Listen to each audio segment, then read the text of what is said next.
Thank you so much, John, for your kind words, and thank you very much also for the invitation. It is my great pleasure and honor to take part in this exciting and important conference. Yes, indeed, I agree with you. What happened recently, the war between Hamas and Israel, and I say Hamas here mainly because Hamas is the biggest faction, military faction in Palestine, as others participated in this war, like Islamic Jihad and Popular Front and others. But we focus on Hamas, as I said, because it is the biggest and the main political and military faction in Palestine. And let me, at the beginning, state that the following remarks I'm going to do here are an honest reflection of what many people in Palestine started to think after this war, or let's say this round of conflict.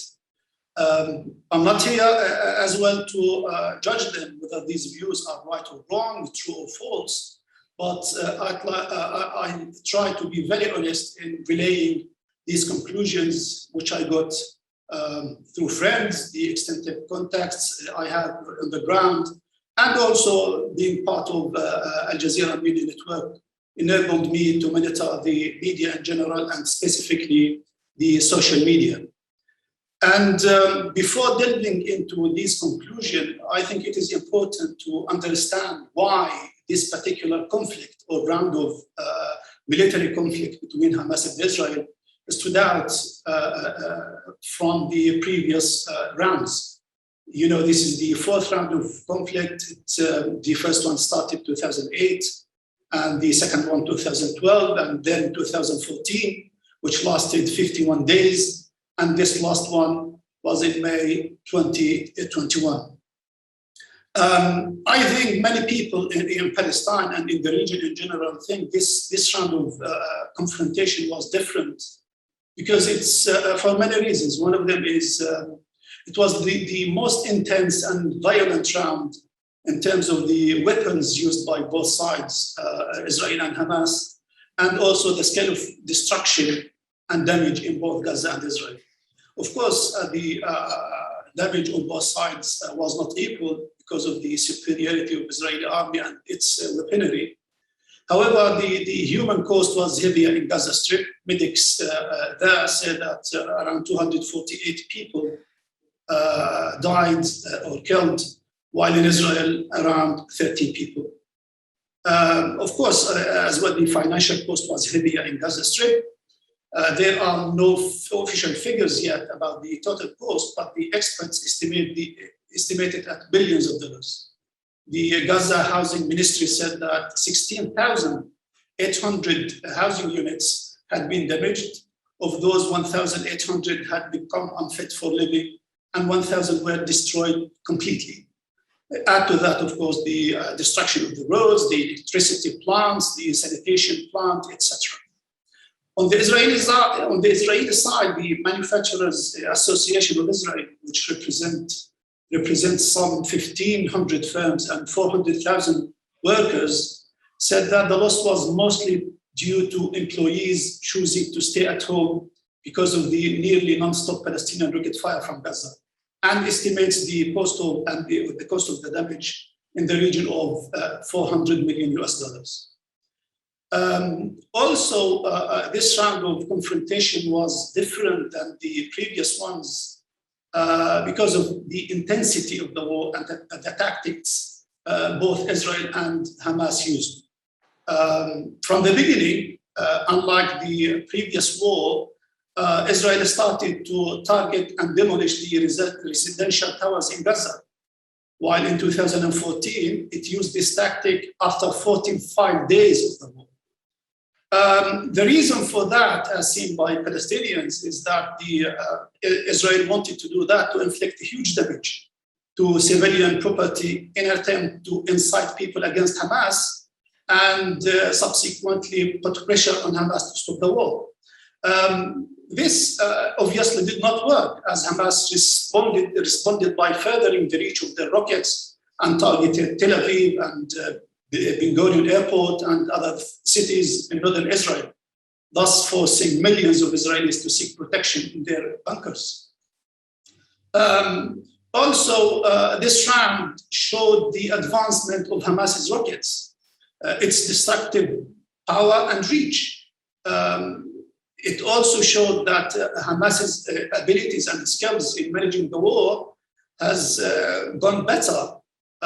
This was obvious when Hamas managed to a certain degree to disable the Iron Dome system that Israel uses to intercept the rockets in the skies and destroy them before reaching their targets in Israel. They used the tactic of launching a large number of rockets all at the same time, which made it very difficult for the Iron Dome to block all of them.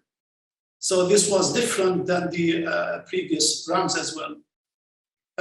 There is another key difference also in this confrontation, which was displayed in the unity amongst the Palestinians in all areas, all regions they live in, West Bank, Gaza Strip, and inside Israel. This unity actually was unprecedented in size in modern Palestinian history. I recall that in 2014, the Palestinian Authority in West Bank did not allow people to go out and protest and demonstrate against the war during the 51 days of the war. While this time we saw mass protests sweeping West Bank with high-profile members of the Palestinian Authority leading such demonstrations. The factor that was even more noteworthy in this situation was the huge participation of the Palestinians inside Israel. Although this is not something new for Palestinians inside Israel to support their brothers and sisters in West Bank and Gaza, but this time was different in the size and the majority cities of the Arab majority cities witnessed massive demonstrations, some of which were violent, especially when Israeli settlers started to attack demonstrators and burn their properties. The level of anger and frustration among Palestinians inside Israel was really unprecedented. And as Sivi Livni, the former Israeli foreign minister, said, the fabric of the Israeli society was really endangered. Another element of why this conflict was different than the previous ones also is the international public support and solidarity with the Palestinians in different parts of the world. I think this time was massive and remarkable. Support for Palestinians in general has been increasing steadily in recent years, and that is due to the spread of the social media and the ability to watch events unfold live, raw, without filters from anywhere in the world. I think this played a significant role in that, so people started to see reality on the ground. What added to this support is actually the resonance of social and racial justice movements sweeping the West, like Black Lives Matter with the Palestinian struggle. Demonstrators in many American cities were seen holding the flags of BLM alongside the Palestinian flag. Although the support of the African Americans for Palestinians is not new, I recall that with the Malcolm X voicing his support back in 1958, but the scale and the spread of the BLM movement definitely boosted the support for Palestine in American cities. Also, the official response from Western government in general this time was different than the previous one. People in Palestine thought that this time was less supportive for Israel, and the Western governments tried to be more balanced or neutral, let's say, towards the two sides. Despite, of course, the use of the same rhetoric of Israel's right to defend itself, etc., etc. On the American side, as you know, for decades, Democrats and Republicans alike have stood by Israel almost unconditionally, insisting the country has the right to defend itself. But this latest confrontation, I think it marked a shift in the American political debate over Israel. Criticism from the left was louder this time, with progressives pressuring Biden to speak up forcefully in support for Palestinians. And there were around 140 progressive groups in the United States signed a statement during the conflict calling for Biden administration to condemn the Israeli government or the Israeli government's plans to forcibly displace Palestinians. I think what helped to lead to this situation is Netanyahu's alignment with the far right in the United States during Trump's presidency.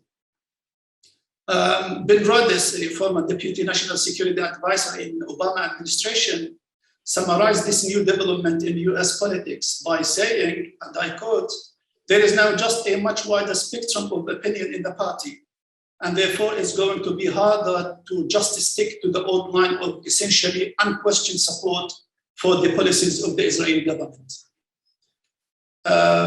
Another point here, which is unlike in the previous rounds, the response of the Arab rulers was stronger and faster than before in condemning the Israeli attack. Some attribute this to the disappointment and anger towards the politics and the policies of the then Israeli Prime Minister Benjamin Netanyahu. Jordan, for example, was furious with Netanyahu's policies and behavior, especially when he insisted on providing Israeli security to the Crown Prince of Jordan during his visit to Jerusalem. Jordan, of course, refused that, and eventually the trip was cancelled. In addition to that, and other incidences like that, Jordan was feeling the dangers of Trump's deal of the century on its security and historical rights in Jerusalem. And the same thing can be said about the relations with Egypt and the Arab countries. Thus, many of the rulers in the region found in this conflict an opportunity to humiliate the Israeli Prime Minister at the hands of Hamas. Now, given this context and the circumstances of this confrontation, I think the main conclusions many Palestinians have reached out. The first thing is that the peace process is not alive anymore. The first casualty, actually, of this round of conflict was the peace process, or the remains of the peace process. Many Palestinians actually had lost faith in this process a long time ago, but this last round further weakened the position of those who still had some hope in this process. As you know, the peace process started in Madrid conference in 1991, and then the Oslo Accords were signed in 1993, acknowledging the two-state solution, which should have been reached within 5 years of the signing.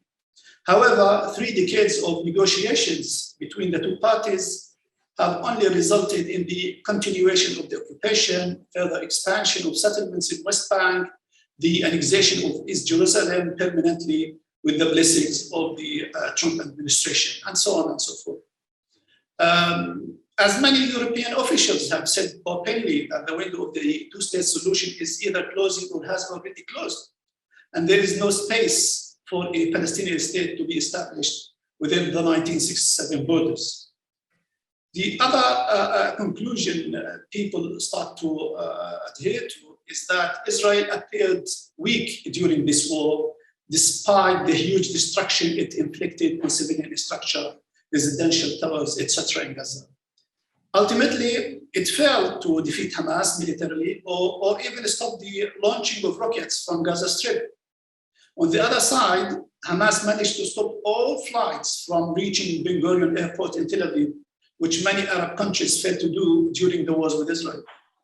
So in the eyes of many Palestinians, Hamas emerged stronger than many of the Arab armies.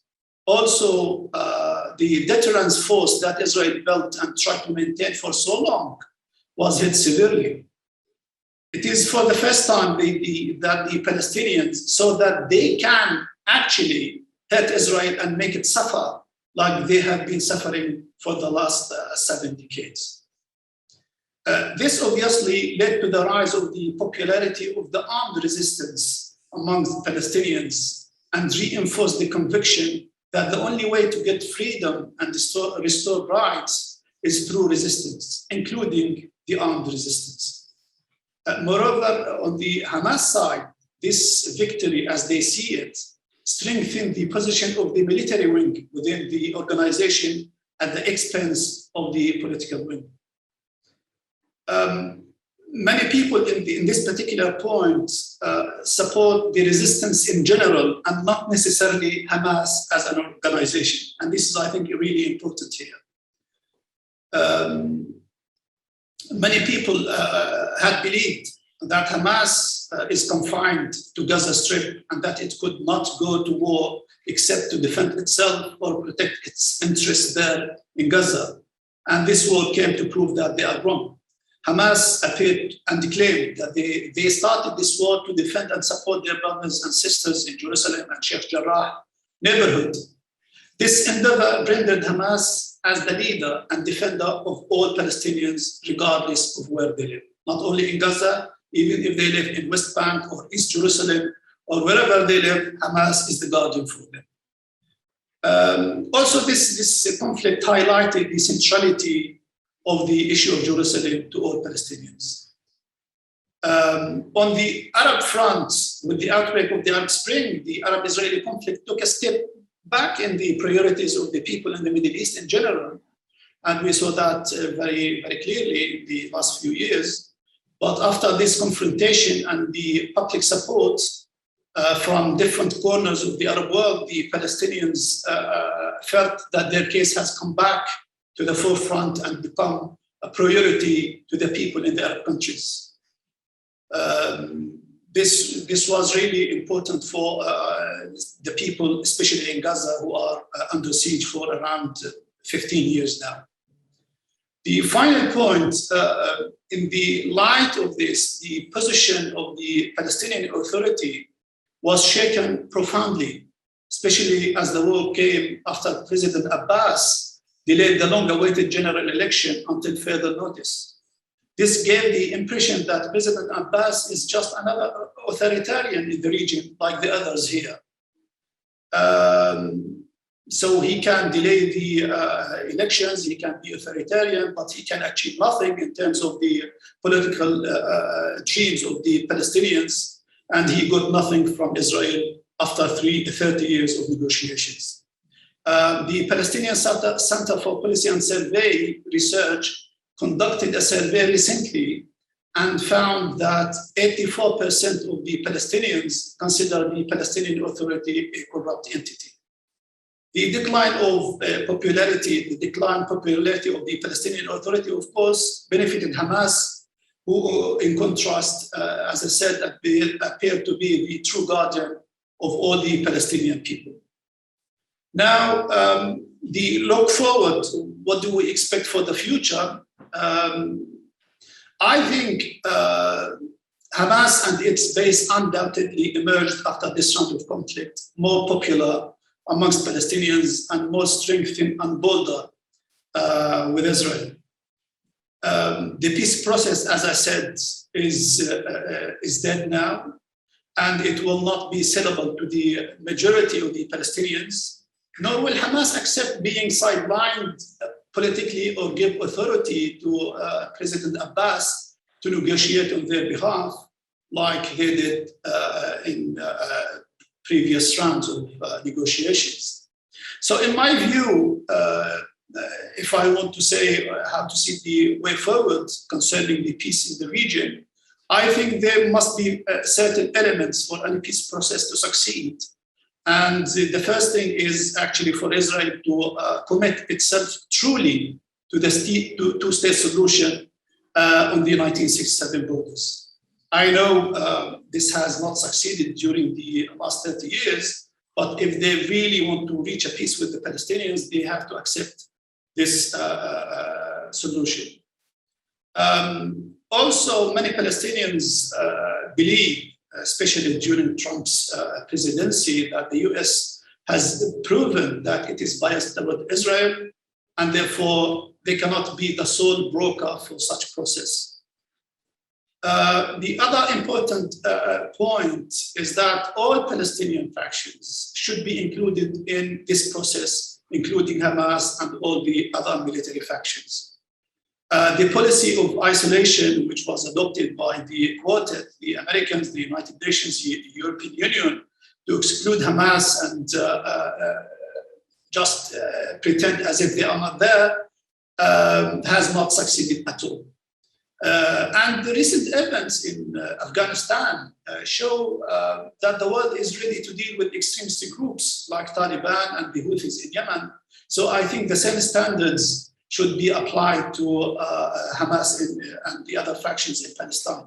Because if they are not on the table, no peace process whatsoever can succeed. And the last word is that the alternative to the two-state solution is the one-state solution. This one state either be a democratic state for all its people, including the Palestinians in West Bank and Gaza and inside Israel, or an apartheid system like the one that was in South Africa. I think it's Israel's goal. And that's it. Thank you very much, John.